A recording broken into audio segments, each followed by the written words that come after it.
Hello guys, ಎಲ್ಲರಿಗೆ ನಮಸ್ಕಾರ. ಇವತ್ತು ಹೇರ್ ಟ್ರಾನ್ಸ್ಪ್ಲಾಂಟೇಶನ್ ಕ್ಲಿನಿಕ್ ಹೆಂಗೆ ಚೂಸ್ ಮಾಡ್ಕೋಬೇಕು ಅಂತ ಭಾಳ ಜನಕ್ಕೆ ಒಂದು ಡೌಟ್ ಇರುತ್ತೆ.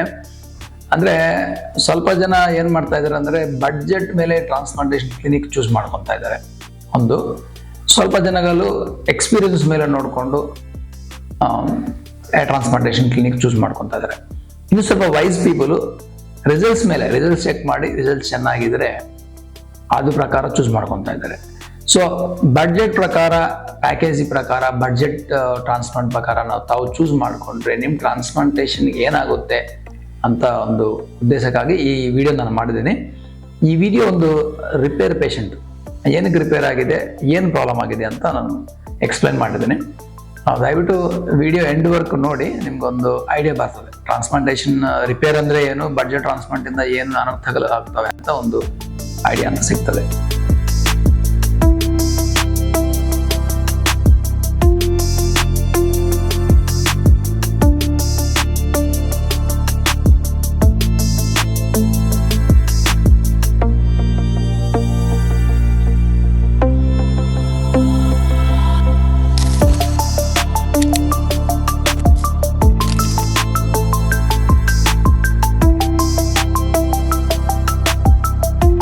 ಈಗ ಎಲ್ಲರೂ ಏನಂದ್ರೆ ಎಲ್ಲ ಕಡೆ ಮಾಡ್ಕೋಬಹುದು ಟ್ರಾನ್ಸ್ಪ್ಲಾಂಟೇಶನ್. ಯಾಕಂದ್ರೆ ಟ್ರಾನ್ಸ್ಪ್ಲಾಂಟೇಶನ್ ಟೆಕ್ನಿಕ್ ಒಂದೇ, ಅದು ಡೀಟೇಲ್ಸ್ ಒಂದೇ, ನಮ್ದೇ ಹೇರ್ ಅಂತ ಅರ್ಥ ಮಾಡ್ಕೊಂಡು ಟ್ರಾನ್ಸ್ಪ್ಲಾಂಟೇಶನ್ ಎಲ್ಲಾದ್ರೂ ಮಾಡ್ಕೋಬಹುದು ಅಂತ ಒಂದು ಕಾರಣಕ್ಕಾಗಿ ಬಹಳ ಜನಗಳು ಏನ್ ಮಾಡ್ತಾರೆ ಅಂದ್ರೆ ಎಲ್ಲಿ ಚೀಪ್ ಆಗುತ್ತೆ ನಮ್ಗೆ ಟ್ರಾನ್ಸ್ಪ್ಲಾಂಟೇಶನ್ ಅಂತ ಚೀಪ್ ಆಪ್ಷನ್ಸ್ ನೋಡ್ತಾರೆ.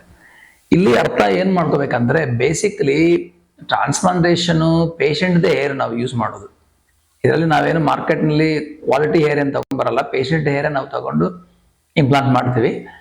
ಅದರಲ್ಲಿ ಕ್ವಾಲಿಟಿ ವರ್ಕ್ ಚೆನ್ನಾಗಿ ನಡಿಬೇಕು. ಅಂದ್ರೆ ಏನು, ಹಾರ್ವೆಸ್ಟೇಷನ್ ಟೈಮ್ನಲ್ಲಿ ಚೆನ್ನಾಗಿ ಹಾರ್ವೆಸ್ಟೇಷನ್ ಮಾಡಬೇಕಾಗತ್ತೆ, ಪ್ರಿಸರ್ವೇಷನ್ ಮಾಡುವಾಗ ಚೆನ್ನಾಗಿ ಪ್ರಿಸರ್ವೇಷನ್ ಮಾಡಬೇಕಾಗತ್ತೆ, ಮತ್ತೆ ಇಂಪ್ಲಾಂಟೇಶನ್ ಮಾಡುವಾಗ ನೀಟಾಗಿ ಇಂಪ್ಲಾಂಟೇಶನ್ ಮಾಡಬೇಕಾಗುತ್ತೆ. ಅದರಲ್ಲಿ ಸರ್ಜನ್ಗೆ ಸ್ಕಿಲ್ ಇರಬೇಕು. ಅಂದ್ರೆ ಇದು ಸ್ಕಲ್ಪ್ಟಿಂಗ್ ಟೈಪ್ ಆಫ್ ವರ್ಕ್, ಅಂದ್ರೆ ಆರ್ಟಿಸ್ಟಿಕ್ ವರ್ಕ್ ಇದು. ಆವಾಗ ಇಂಪ್ಲಾಂಟ್ ಮಾಡೋದಾಗ್ಲಿ, ಡಿಸೈನ್ ಆಗಲಿ ಎಲ್ಲ ನೀಟಾಗಿರ್ಬೇಕು. ಅಂದ್ರೆ ಎಕ್ಸಾಂಪಲ್ ಏನಂದ್ರೆ, ಈಗ ಒಂದು ಮನೆ ಕನ್ಸ್ಟ್ರಕ್ಟ್ ಮಾಡ್ಬೇಕಂದ್ರೆ ಬ್ರಿಕ್ಸ್ ಯೂಸ್ ಮಾಡ್ತೀವಿ ಅಂತ ಅನ್ಕೊಳ್ಳಿ, ಬಟ್ ಎಲ್ಲ ಇಂಜಿನಿಯರ್ಸ್ ಕನ್ಸ್ಟ್ರಕ್ಟ್ ಮಾಡಿದ್ರೆ ಸೇಮ್ ಬರಲ್ಲ. ಅಂದ್ರೆ ಅವ್ರ ಐಡಿಯಾ ಪ್ರಕಾರ ಇಂಪ್ಲಿಮೆಂಟೇಷನ್ ವಿಧಾನ, ಪ್ರಾಕ್ಟಿಕಲ್ ಎಕ್ಸಿಕ್ಯೂಷನ್ ಇದೆಲ್ಲ ಇರ್ತದೆ. ಸೊ ಎಕ್ಸ್ಪೀರಿಯನ್ಸು, ಎಸ್ಥೆಟಿಕ್ ಸೆನ್ಸು ಇದೆಲ್ಲ ಇರ್ತದೆ. ಅದರಿಂದ ಎಲ್ಲರೂ ಒಂದೇ ತರ ಮಾಡಕ್ ಸಾಧ್ಯ ಇಲ್ಲ. ಸೊ ಇದರಲ್ಲಿ ಎಕ್ಸ್ಪೀರಿಯನ್ಸ್ ಒಂದೇ ಅಲ್ಲ, ಸರ್ಜನ್ಗೆ ಪ್ಯಾಷನ್ ಇರಬೇಕು, ಅಂದ್ರೆ ಎಸ್ಥೆಟಿಕ್ ಸೆನ್ಸ್ ಇರಬೇಕು. ಅಂದ್ರೆ ಯಾವ ತರ ಮಾಡಿದ್ರೆ ಅದು ನ್ಯಾಚುರಲ್ ಆಗಿ ಕಾಣ್ತದೆ, ಯಾವ ತರ ಮಾಡಿದ್ರೆ ಬೆಟರ್ ಕ್ಯಾಮಫ್ಲಾಜ್ ಬರ್ತದೆ ಅಂತ ಸರ್ಜನ್ಗೆ ಒಂದು ಐಡಿಯಾ ಇರಬೇಕು. ಒಬ್ಬೊಬ್ಬರಿಗೆ ಒಂದೊಂದರ.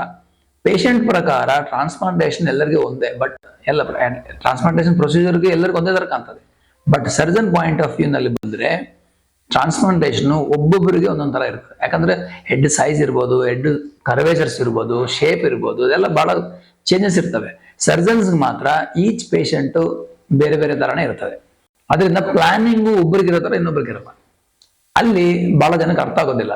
ಅದರಿಂದ ಎಲ್ಲೋ ಒಂದು ಬಜೆಟ್ ನಮ್ಗೆ ಇಲ್ಲಿ ಕಡಿಮೆ, ಅಲ್ಲಿ ಕಡಿಮೆ ಅಂತ ಒಂದು 4-5 ಚೆಕ್ ಮಾಡಿದ್ರೆ, ಒಬ್ರು ಒಂದು ಚಾರ್ಜ್ ಮಾಡಿದ್ರೆ ಇನ್ನೊಬ್ರು ಇನ್ನೂ ಕಡಿಮೆ ಮಾಡ್ತಾರೆ, ಇನ್ನೊಬ್ರು ಅದು ಕಡಿಮೆ ಆಗ್ತಾ ಹೋದ್ರೆ ನಿಮ್ಗೆ ಕ್ವಾಲಿಟಿ ಹೋಗುತ್ತೆ. ಕ್ವಾಲಿಟಿ ಅಂದ್ರೆ ಏನು? ಬೇಸಿಕ್ಲಿ ಕ್ವಾಲಿಟಿ ಅಂದ್ರೆ ಸರ್ಜನ್ಸ್ ಎಕ್ಸ್ಪರ್ಟೈಸು, ಅವ್ರ ಎಕ್ಸ್ಪೀರಿಯನ್ಸು, ಯಾವ ತರ ಇನ್ಸ್ಟ್ರೂಮೆಂಟ್ಸ್ ಯೂಸ್ ಮಾಡ್ತಾರೆ. ಈಗ ಮಾರ್ಕೆಟ್ದಲ್ಲಿ ಎಲ್ಲ ಲೋಕಲ್ ಇನ್ಸ್ಟ್ರೂಮೆಂಟ್ಸ್ ಸಿಗ್ತವೆ, ಬಟ್ ಇಂಪೋರ್ಟೆಡ್ ಸಿಗ್ತವೆ. ಈ ಟ್ರಾನ್ಸ್ಪ್ಲಾಂಟ್ ಯೂಸ್ ಮಾಡೋ ಇನ್ಸ್ಟ್ರೂಮೆಂಟ್ಸ್ ಆಗಲಿ, ಟೆಕ್ನಿಕ್ಸ್ ಆಗಲಿ ಎಲ್ಲ ಈಗ ಇಂಪೋರ್ಟೆಡ್ ಸಿಗ್ತವೆ. ಬಟ್ ಬಹಳ ಜನ ಯೂಸ್ ಮಾಡೋದಿಲ್ಲ. ಅದೊಂದು ಕಾರಣ. ಎಕ್ಸ್ಪೀರಿಯನ್ಸ್, ಈ ತರ ಪೇಷಂಟ್ಗೆ ಎಷ್ಟು ಗ್ರಾಫ್ಟ್ಸ್ ಯಾವ ತರ ಇಂಪ್ಲಾಂಟ್ ಮಾಡಿದ್ರೆ ಡೆನ್ಸಿಟಿ ಬರ್ತದೆ ಅಂತ ಒಂದು ಸರ್ಜನ್ಗೆ ಎಕ್ಸ್ಪೀರಿಯನ್ಸ್ ಇರಬೇಕು. ಅದೊಂದು ಮುಖ್ಯ. ಸೊ ಹೇರ್ ಲೈನ್ ಮಾಡುವಾಗ ನ್ಯಾಚುರಲ್ ಹೆಂಗಿರ್ತದೆ ಇದೆಲ್ಲ ಬಹಳ ಇಂಪಾರ್ಟೆಂಟ್. ಸರ್ಜನ್ ಪರ್ಸನಲ್ ಇಂಟ್ರೆಸ್ಟ್ ತೋರಿಸ್ಬಿಟ್ಟು ಅವರೇ ಮಾಡಿದ್ರೆ ನೀವು ರಿಸಲ್ಟ್ ಚೆನ್ನಾಗಿ ಬರೋದು. ಇವತ್ತು ನಾವು ತೋರಿಸ್ತಾ ಇದ್ದ ಕೇಸ್ ಏನಂದ್ರೆ, ಇದೊಂದು ಬಡ್ಜೆಟ್ ಟ್ರಾನ್ಸ್ಪ್ಲಾಂಟ್ ತರ ಚೂಸ್ ಮಾಡ್ಕೊಂಡಿದ್ದಾರೆ ಅವರು. ಅಲ್ಲಿ ನೋಡ್ರಿ, ಹೇರ್ ಲೈನ್ ಸ್ಟ್ರೈಟ್ ಇದೆ. ಈ ತರ ಕೇಸ್ಗಳು ನಾನು ಟರ್ಕಿ ಟ್ರಾನ್ಸ್ಪ್ಲಾಂಟ್ ನಲ್ಲಿ ನೋಡಿದ್ದೀನಿ. ಬಹಳ ಜನ ಈಗ ಟರ್ಕಿಗೆ ಹೋಗ್ಬೇಕಂತ ಒಂದು ಐಡಿಯಾ, ಅದರಲ್ಲಿ ಒಂದು ಬೇರೆ ವಿಡಿಯೋ ಮಾಡಿದೀವಿ ಆಲ್ರೆಡಿ, ಅದನ್ನು ವಾಚ್ ಮಾಡಿ. ಈ ತರ ಅಂದ್ರೆ ಸ್ಟ್ರೈಟ್ ಅವ್ರಿಗೆ ಮಿನಿಮಮ್ ನಾಲೆಡ್ಜು ಇಲ್ಲ ಅಂತ ಹೇಳ್ಬೋದು. ಟ್ರಾನ್ಸ್ಪ್ಲಾಂಟೇಶನ್ ನಲ್ಲಿ ಇಂಪ್ಲಾಂಟೆಡ್ ಹೇರ್ ಯಾವಾಗ್ಲೂ ಫೇಲ್ ಆಗೋದಿಲ್ಲ. ಯಾರು ಇಂಪ್ಲಾಂಟ್ ಮಾಡೋದು ಬರ್ತದೆ, ಬಟ್ ರಾಂಗ್ ವೇ ನಲ್ಲಿ ಇಂಪ್ಲಾಂಟ್ ಮಾಡಿದ್ದಾರೆ ಇಲ್ಲಿ. So straight hair line side ಇಂದ ನೋಡಿದ್ರೆ ಚೆನ್ನಾಗಿಲ್ಲ. ಸೊ ಇದು ಕೇವಲ ಬಡ್ಜೆಟ್ಗೋಸ್ಕರವಾಗಿ ಮಾಡ್ಕೊಂಡಿದ್ದ ಅನರ್ಥ. ಸೊ ಈ ಪೇಷಂಟ್ಗೆ ಡೋನರ್ ಚೆನ್ನಾಗಿದೆ, ಸೊ ಬಟ್ ಅನ್ಫಾರ್ಚುನೇಟ್ಲಿ ಚೆನ್ನಾಗಿ ಮಾಡಿಲ್ಲ. ಸೊ ಅನ್ನೆಸರ್ಲಿ ಫ್ರಂಟ್ ಮಾಡಿಬಿಟ್ಟಿದ್ದಾರೆ. ಆ ಫ್ರಂಟ್ ಮಾಡಿದ ಏರ್ ಓರಿಯಂಟೇಷನ್ಸ್ ಚೆನ್ನಾಗಿಲ್ಲ, ಆಂಗ್ಯುಲೇಷನ್ ಚೆನ್ನಾಗಿಲ್ಲ. So each and every hair ನಾವು ಪ್ಲೇಸ್ಮೆಂಟ್ ಮಾಡುವಾಗ ಅದಕ್ಕೂ ಬೇರೆ ಆಂಗ್ಯುಲೇಷನ್ ಇರುತ್ತೆ, ಪಕ್ಕದಕ್ಕೆ ಬೇರೆ ಆಂಗ್ಯುಲೇಷನ್ ಇರುತ್ತೆ. ಎಲ್ಲರಿಗೂ ಒಂದೇ ಲೈನ್ ಒಂದೇ ಹಾಕ್ಬಿಟ್ಟಿದ್ದಾರೆ. ಅದರಿಂದ ಅದು ಬಹಳ ಆಕ್ವರ್ಡ್ ಕಾಣ್ತಾ ಇದೆ. ಸೊ ಇಂಥವ್ರಿಗೆ ನಾವೇನ್ ಮಾಡಬೇಕು ಅಂದ್ರೆ ರಿಪೇರ್ ಟ್ರಾನ್ಸ್ಪ್ಲಾಂಟ್ ಅಂದ್ರೆ ನಾರ್ಮಲ್ ಟ್ರಾನ್ಸ್ಪ್ಲಾಂಟ್ ಮಾಡೋದು ಬಹಳ ಈಸಿ. ರಿಪೇರ್ ಟ್ರಾನ್ಸ್ಪ್ಲಾಂಟ್ ಮಾಡ್ಬೇಕಂದ್ರೆ ಮತ್ತೆ ನಾವು ಫ್ರಂಟ್ ಸೈಡ್ ಸ್ವಲ್ಪ ಗ್ರಾಫ್ಟ್ಸ್ ರಿಮೂವ್ ಮಾಡಬೇಕಾಗುತ್ತೆ, ಮತ್ತೆ ರಿಯೂಸ್ ಮಾಡಬೇಕಾಗುತ್ತೆ, ಮತ್ತೆ ಬ್ಯಾಕ್ ಸೈಡ್ ಮತ್ತೆ ತಗೊಂಡು ಎಲ್ಲ ಫಿಲ್ ಮಾಡಬೇಕಾಗುತ್ತೆ. ಡಬಲ್ ಕೆಲಸ ಆಗುತ್ತೆ. ಬಹಳ ಜನ ರಿಪೇರ್ ಕೇಸ್ ತಗೊಂಡಲ್ಲ, ಯಾಕಂದ್ರೆ ಫ್ರೆಶ್ ಕೇಸ್ ತಗೊಂತಾರೆ. ಅವ್ರಿಗೆ ನಮ್ ರಿಪೇರ್ ಕೇಸ್ ಬೇಡ ಅಂತಾರೆ, ನಮ್ ಟೈಮ್ ವೇಸ್ಟ್ ಆಗುತ್ತೆ, ಪೇಷಂಟ್ಸ್ ಜಾಸ್ತಿ ರಿಸಲ್ಟ್ಸ್ ಎಕ್ಸ್ಪೆಕ್ಟ್ ಮಾಡ್ತಾರೆ ಅಂತ ಹೇಳಿ ತಗೊಂಡಲ್ಲ, ರಿಪೇರ್ ಕೇಸ್ ಯಾರು ತಗೊಂಡಲ್ಲ. ಅದೊಂದು ಇನ್ನೊಂದಿದೆ. ಮತ್ತೆ ಸೊ ರಿಪೇರ್ ಕೇಸ್ ಮಾಡೋದು ಬಹಳ ಕಷ್ಟ ಪೇಷಂಟ್ಗೆ ಏನಂತಂದ್ರೆ ಈಗ ಮುಂದೆಲ್ಲ ಮಾಡ್ಕೊಂಡಿದ್ದೀನಿ, ಈಗ ಮತ್ತೆ ದುಡ್ಡು ಕಟ್ತಾ ಇದೀನಿ, ಮತ್ತೆ ಮಾಡ್ಕೊಂಡ್ರೆ ಚೆನ್ನಾಗಿ ಬರ್ಬೇಕಂತ ಆಸೆ ಇರ್ತದೆ, ಅದು ಕಾಮನ್. ಬಟ್ ಒಳ್ಳೆ ಸರ್ಜನ್ಗೆ ಅದು ಕಮಿಟ್ಮೆಂಟ್. ನೀಟಾಗಿ ಮಾಡಿಲ್ಲ ಅಂದ್ರೆ ಮತ್ತೆ ನಮ್ಗೆ ಕೆಟ್ಟ ಹೆಸರು ಬರುತ್ತೆ ಅಂತ ಒಂದು ಇರುತ್ತೆ. ಸೊ ಈ ಪೇಷಂಟ್ಗೆ ಬ್ಲೂ ಮಾರ್ಕಿಂಗ್ ಮಾಡಿದ್ವಿ ಪ್ಲಾನ್ ನೋಡಿ. ಬ್ಲೂ ಮಾರ್ಕಿಂಗ್ ಅದು ಈ ಪೇಷಂಟ್ಗೆ ಆ ಫೇಸ್ಗೆ ಬಿಕಾಸ್ ಆಫ್ ಫೇಶಿಯಲ್ ಪ್ರೊಫೈಲ್ಸ್ ನೋಡಿದ್ರೆ ಅದು ಮ್ಯಾಚ್ ಆಗುತ್ತೆ. ನಾವು ಸ್ವಲ್ಪ ಮೆಜರ್ಮೆಂಟ್ಸ್ ಮಾಡಿಕೊಂಡು ಬ್ಲೂ ಲೈನ್ ಮಾಡಿದ್ವಿ. ಈಗ ಬ್ಲೂ ಲೈನ್ ಕೆಳಗಡೆ ಇರೋ ಹೇರು ಗ್ರಾಫ್ಟ್ಸ್, ಅನ್ನೆಸರಿ ಗ್ರಾಫ್ಟ್ಸ್, ಅದರಿಂದ ಆಕ್ವರ್ಡ್ ಲುಕ್ ಬಂದಿದೆ ಅವರಿಗೆ, ಅದು ರಿಮೂವ್ ಮಾಡಬೇಕು. ರಿಮೂವ್ ಮಾಡಿಬಿಟ್ಟು ಮತ್ತೆ ರಿಯೂಸ್ ಮಾಡ್ಕೋಬಹುದು ಸ್ವಲ್ಪ ಪೇಷಂಟ್ನಲ್ಲಿ. ಮತ್ತೆ ಇವ್ರ ಬ್ಯಾಕ್ ಸೈಡ್ ಗ್ರಾಫ್ಟ್ಸ್ ನಾವು ತಗೊಂಡಿದ್ವಿ. ಬ್ಯಾಕ್ ಸೈಡ್ ಡೋನರ್ ಅವ್ರು ಮಾಡಿದ್ದಾರೆ. ಪ್ರೀವಿಯಸ್ ಟ್ರಾನ್ಸ್ಪ್ಲಾಂಟ್ ನಲ್ಲಿ ಬ್ಯಾಕ್ ಸೈಡ್ ಡೋನಾರು ಯೂನಿಫಾರ್ಮ್ ಆಗಿ ತಗೊಂಡಿಲ್ಲ, ಒಟ್ಟಿಗೆ ಒಂದು ಪ್ಯಾಚ್ ತಗೊಂಡಿದ್ದಾರೆ. ಹಂಗೆ ತಗೋಬಾರ್ದು, ಎಲ್ಲ ಯೂನಿಫಾರ್ಮ್ ಆಗಿ ತಗೋಬೇಕು. ಇಲ್ಲಾಂದ್ರೆ ನಾವು ಒಂದು ಶರ್ಟ್ ಹಾಕೊಂಡು ಪ್ಯಾಂಟ್ ಇಲ್ಲ, ಪ್ಯಾಂಟ್ ಹಾಕೊಂಡು ಶರ್ಟ್ ಇಲ್ಲ, ಆ ತರ ಆಗುತ್ತೆ ಕಥೆ. ಸೊ ಇವ್ರಿಗೆ ನಾವು ಈಗ ರಿಪೇರ್ ಮಾಡುವಾಗ ಬ್ಲೂ ಮಾರ್ಕಿಂಗ್ ಒಳಗಡೆ ಎಲ್ಲ ರಿಮೂವ್ ಮಾಡಿದ್ವಿ. ಮತ್ತೆ ಬ್ಯಾಕ್ ಸೈಡ್ ಸ್ವಲ್ಪ ಗ್ರಾಫ್ಟ್ ತಗೊಂಡು ಪರ್ಫೆಕ್ಟ್ ಆಂಗ್ಯುಲೇಷನ್ಸ್ ಮಾಡಿದ್ವಿ. ಇದಾದ್ಮೇಲೆ ಜಸ್ಟ್ 15 days ಆದ್ಮೇಲೆ ತಾವು ನೋಡ್ರಿ, ಅಲ್ಲಿ ಬ್ಯೂಟಿಫುಲ್ ಆಗಿ ನ್ಯೂ ಹೇರ್ ಲೈನ್ ಎಷ್ಟು ಚೆನ್ನಾಗಿ ಬಂದಿದೆ ನೋಡ್ರಿ. ಅದು ಈಗ 15 ದಿವಸ ಆದ್ಮೇಲೆ ಬಂದಿರೋದು ಆಲ್ರೆಡಿ ಅಷ್ಟು ನೀಟಾಗಿ ಕಾಣ್ತಾ ಇದೆ. ಆಫ್ಟರ್ 8 months ಇನ್ನೂ ಚೆನ್ನಾಗಿ ಬರುತ್ತೆ ಅವರಿಗೆ. ಇನ್ನೊಂದೇನಂದ್ರೆ ಇಲ್ಲಿ ಜಸ್ಟ್ ಕೇವಲ 15 ದಿವಸ ಆಗಿದೆ ಅಲ್ವಾ, ಅದು ಕೆಳಗಡೆ ಡಾಟ್ಸ್ ಇದೆ ನೋಡಿ. ನಾವು ರಿಮೂವ್ ಮಾಡಿದ ಏರಿಯಾದಲ್ಲಿ ಇನ್ನೂ ಡಾಟ್ಸ್ ಕಾಣ್ತಾ ಇದೆ.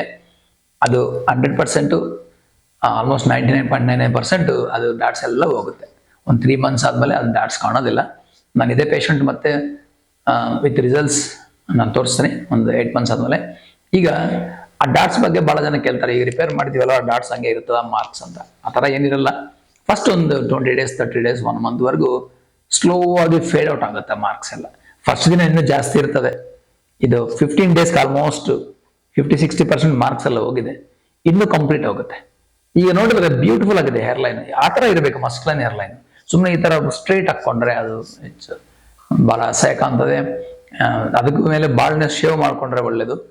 ಸೊ ಅದರಿಂದ ನಿಮ್ transplantation expertise or expert surgeon, experience surgeon, results ಆ ಎರಡು ಇರೋರನ್ನ ಚೂಸ್ ಮಾಡ್ಕೋಬೇಕು. ಬಹಳ ಜನ ಮಿಸ್ಟೇಕ್ ಏನಂದ್ರೆ ಒಂದು ಬಡ್ಜೆಟ್ ಟ್ರಾನ್ಸ್ಪ್ಲಾಂಟ್ ಅಂತ ಹೋಗ್ತಾರೆ. ನನ್ಗೆ ಗೊತ್ತಾಗಿ surprising to my knowledge budget ಟ್ರಾನ್ಸ್ಪ್ಲಾಂಟ್ಗೆ ಒಳ್ಳೆ ಟ್ರಾನ್ಸ್ಪ್ಲಾಂಟ್ಗೆ ಪೇಷಂಟ್ ಕೊಟ್ಟಿದ್ದೆ ಫೀಡ್ಬ್ಯಾಕ್ ಹೇಳ್ತಾ ಇದ್ದೀನಿ, 10,000-20,000 30,000 ಡಿಫ್ರೆನ್ಸ್ ಇರುತ್ತೆ ಅಷ್ಟೇ. ಅಷ್ಟು ಜಾಸ್ತಿ ಕೊಟ್ಟಾಗ ಇದು ಕಡಿಮೆ ಆಗುತ್ತೆ ಅಂತ ಹೋಗಿ, ಅಷ್ಟು ಸ್ವಲ್ಪ ಅಮೌಂಟ್ ಕಡಿಮೆ ಆಗುತ್ತೆ ಅಂತ ಹೋಗಿ ಟೋಟಲ್ ಟ್ರಾನ್ಸ್ಪ್ಲಾಂಟ್ ಹಾಳಾಗುತ್ತೆ. ಸ್ವಲ್ಪ ಕೇಸಲ್ಲಿ ನಾವು ರಿಪೇರ್ ಮಾಡೋಕ್ಕೆ ಸಾಧ್ಯ ಇರಲ್ಲ. ಅವರು 5-6 ಸಾರಿ ಮಾಡಬೇಕಾಗುತ್ತೆ. ಅಷ್ಟು ಪೇಷನ್ಸ್ ಇರಲ್ಲ, ಅಷ್ಟು ದುಡ್ಡು ಖರ್ಚು ಮಾಡೋದು ಕಷ್ಟ. ಅದರಿಂದ ನಿಮ್ ಡೋನರ್ ಚೆನ್ನಾಗಿದ್ರೆ ಎಕ್ಸ್ಪರ್ಟೈಸ್ ಎಕ್ಸ್ಪೀರಿಯನ್ಸೇ ಅಲ್ಲ, ರಿಸಲ್ಟ್ಸು ನೋಡಬೇಕು. ಬಹಳ ಜನಕ್ಕೆ ನಾವು ಕ್ಲಿನಿಕ್ ಕನ್ಸಲ್ಟೇಷನ್ ಬಂದ್ರೆ ಹೇಳ್ತೀವಿ, ಯಾಕಂದ್ರೆ ಎಲ್ಲರಿಗೂ ಇದೇ ಡೀಟೇಲ್ಸ್ ಪದೇ ಪದೇ ಹೇಳೋದು ಕಷ್ಟ. ಅದಕ್ಕೆ ನಮ್ಮ ಚಾನಲ್ ಫಾಲೋ ಆಗೋರು ಸ್ವಲ್ಪ ಐಡಿಯಾ ಬರ್ತದೆ.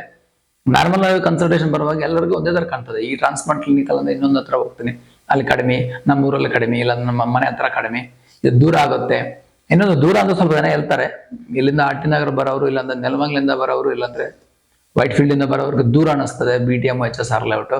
ಬಟ್ ನಮ್ಮ ಹತ್ರ ಕೂತ್ಕೊಂಡ್ರೆ ಅರ್ಥ ಆಗುತ್ತೆ. ಜರ್ಮನಿಯಿಂದ ಪೇಷಂಟ್ ಬರ್ತಾರೆ, ಹೈದರಾಬಾದಿಂದ ಬರ್ತಾರೆ, US ಇಂದ ಬರ್ತಾರೆ. ಸೊ ಅವ್ರಿಗೆ ದೂರ ಅನ್ಸಲ್ಲ. ಸೊ ಅದರಿಂದ ವಿತಿನ್ ಟೌನ್ ದೂರ ಅಲ್ಲ ಅದು. ಸೊ ಬಿಕಾಸ್ ಆಫ್ ಡಿಸ್ಟೆನ್ಸ್ ಆಗಲಿ, ಬಿಕಾಸ್ ಆಫ್ ಬಡ್ಜೆಟ್ ಆಗಲಿ, ಟ್ರಾನ್ಸ್ಪ್ಲಾಂಟೇಶನ್ ಪ್ಲಾನ್ ಮಾಡ್ಕೋಬೇಡಿ. ಯಾಕಂದ್ರೆ ಅದು ಲೈಫ್ ಟೈಮ್ ನಿಮ್ಗೆ ಚೆನ್ನಾಗಿರಲ್ಲ, ಆಕ್ವರ್ಡ್ ಇದ್ರೆ ಚೆನ್ನಾಗಿರಲ್ಲ. ಸೊ ಚೆನ್ನಾಗಿ ಡೋನರ್ ಇದ್ರೆ, ಬ್ಯಾಕ್ ಸೈಡ್ ಒಳ್ಳೆ ಡೋನರ್ ಇದ್ರೆ, ಒಳ್ಳೆ ಸರ್ಜನ್ ಹತ್ರ ಹೋಗಿ ಟ್ರಾನ್ಸ್ಪ್ಲಾಂಟ್ ಲೇಟ್ ಆದ್ರೂ ಪರವಾಗಿಲ್ಲ, ಅದು ಅರ್ಜೆಂಟ್ ಏನಿಲ್ಲ. Transplantation cosmetic surgery, elective surgery, urgent ಏನಿಲ್ಲ ಅದಕ್ಕೆ. ಈಗ ಮಾಡಿಲ್ಲ ಅಂದ್ರೆ ಮತ್ತೆ ಏನಾದ್ರು ಆಗುತ್ತೆ, ಅದು ಏನೂ ಆಗೋದಿಲ್ಲ. Wait for 2 years 3 years 5 years 10 years. ನಮ್ಮ ಹತ್ರ ಒಂದು 25 ವರ್ಷದಿಂದ ಇವನು 65 ವರ್ಷವರೆಗೆ ಮಾಡಿದ್ವಿ. ಸೊ ಅದಕ್ಕಾಗಿ ಒಳ್ಳೆ ಕ್ಲಿನಿಕ್ ಚೂಸ್ ಮಾಡಿಕೊಂಡು ರಿಸಲ್ಟ್ಸ್ ನೋಡಿಬಿಟ್ಟು ರಿಪೇರ್ ಕೇಸ್ ಮಾಡೋದು ಆಗ್ತಿದೆಯಾ ನಿಮ್ಮ ಸರ್ಜನಿಗೆ, ಆ ಥರ ಕೆಪಾಸಿಟಿ ಕ್ಯಾಲಿಬರ್ ಇದೆಯಾ ಇಲ್ಲೋ ಅಂತ ನೋಡಿಕೊಂಡು ಟ್ರಾನ್ಸ್ಪ್ಲಾಂಟೇಷನ್ ಮಾಡಿಕೊಂಡ್ರೆ ನಿಮ್ಮ ರಿಸಲ್ಟ್ಸ್ ಗ್ಯಾರಂಟಿ ಚೆನ್ನಾಗಿ ಬರ್ತವೆ. ಈ ಥರ ರಿಪೇರ್ ಕೇಸ್ಗಳು ಮಾಹಿತಿ ಆಗಲಿ ನಮ್ಮದು ಕಾಂಟ್ಯಾಕ್ಟ್ ಮಾಡ್ಬೋದು ಕ್ಲಿನಿಕ್, ಇಲ್ಲಾಂದರೆ ವಾಟ್ಸಪ್ನಲ್ಲಿ ಕಾಂಟ್ಯಾಕ್ಟ್ ಮಾಡ್ಬೋದು. ಇಲ್ಲಾಂದರೆ ನಮ್ಮ ಚಾನಲ್ ನೋಡ್ತಾ ಇದ್ದರೆ ಸ್ವಲ್ಪ ಬೇರೆ ಡೀಟೇಲ್ಸು ನಿಮ್ಗೆ ಗೊತ್ತಾಗುತ್ತೆ. Thanks for our watching videos. Thank you.